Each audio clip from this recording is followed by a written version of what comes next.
Kementerian Energi dan Sumber Daya Mineral mengumumkan penemuan sumber energi gas baru di Sumur Geliga, wilayah kerja di Ganal Kutai, Kalimantan Timur, yang ditemukan oleh perusahaan energi asal Italia, Eni.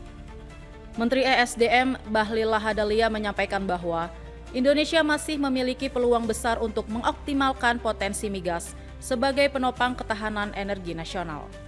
Bahwa Eni baru mendapatkan satu wilayah kerja baru, Giant, dari blok Geliga yang menghasilkan 5 triliun cubic feet untuk gas, dan kita mendapat kondensat kurang lebih sekitar 300 juta barel minyak ekuivalen. Bahlil menjelaskan pada tahun 2028 produksi puncak gas yang bisa dicapai oleh Eni adalah sebesar 2 miliar kaki kubik standar per hari, atau jauh meningkat dibandingkan dari kapasitas produksi saat ini yang sekitar 600 hingga 700 juta kaki kubik per hari. Produksi tersebut juga akan terus ditingkatkan hingga tahun 2030 dan juga dikembangkan produksinya menjadi 3 miliar kaki kubik standar per hari.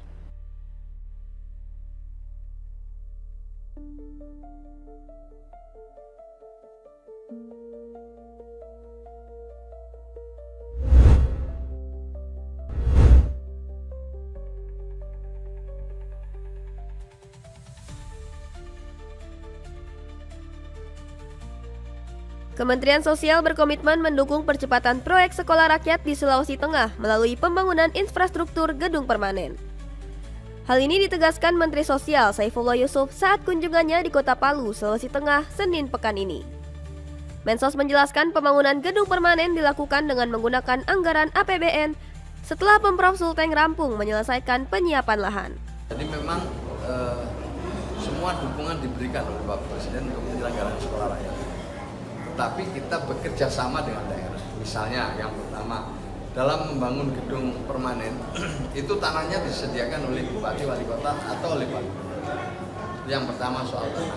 Pembangunannya nanti dengan dana APBN atas arahan Bapak Presiden. Sementara itu, Gubernur Sulawesi Tengah Anwar Hafid menyebut saat ini tercatat ada 4 sekolah rakyat yang telah didirikan di Provinsi Sulawesi Tengah, yaitu masing-masing berada di Kota Palu, Kabupaten Sigi, Kabupaten Tojo Una-Una, dan Kabupaten Buol. Sudah dapat persetujuan dari Kementerian, satu milik pemerintah provinsi yang ada di Kota Palu, Kabupaten Sigi, Tojo Una-Una, dan Kabupaten Buol. Menyusul yang kabupaten lain sementara mempersiapkan lahan, insya Allah segera kita usulkan ke Pak Menteri kalau sudah lengkap semua tanahnya ya. Adapun untuk pembangunan sekolah rakyat di beberapa daerah lainnya, Anwar Hafid menyebut kini tengah memasuki tahap pengusulan lahan untuk pembangunan gedung permanen. Sementara untuk penjangkauan atau perekrutan, Gubernur Sulteng menargetkan 1.000 pelajar di tahun 2026.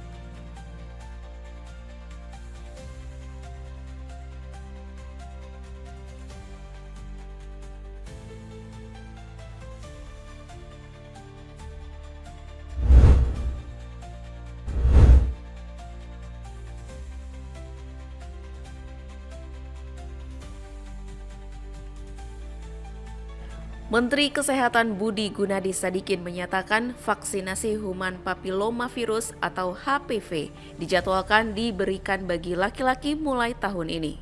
Dalam rapat kerja bersama Komisi 9 DPR RI di Jakarta, Senin 20 April, Menkes menjelaskan bahwa laki-laki berperan sebagai pembawa atau carrier virus HPV sehingga berpotensi menulari perempuan. Melalui strategi ini diharapkan dapat menekan penularan virus penyebab kanker serviks yang selama ini pencegahannya selalu difokuskan pada perempuan.